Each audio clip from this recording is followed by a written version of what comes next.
Quick gala na naman ang gala ni Dudu.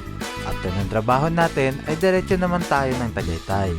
Na-invite kasi tayo na mag-asawang ninong at ninang ni Dudu na si Luisito Santos o sikat na vlogger at malupit din ito na radio reporter ng DZWB at ang kanyang butihing may bahay na si Laika Barista, DJ ng Yes FM Radio. At sila din ang may-ari ng disente at eleganteng milk tea shop, anak ng putya. Balik tayo kung saan kami pupunta ngayon.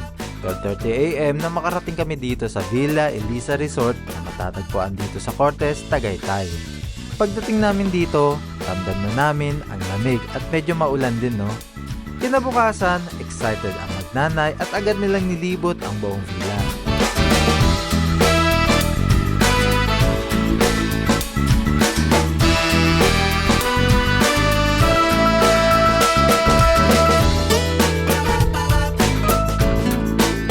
In-enjoy lang ni Dudu ang pagtampisaw na kahit maulan at malamig ay meron naman silang heater sa kanilang pool. Pwede kayong mag-book dito as a group at i-PM nyo lang sila sa rate dahil di ko din alam kung magkano at na-invite nga lang kami dito. At ayun lang, bye!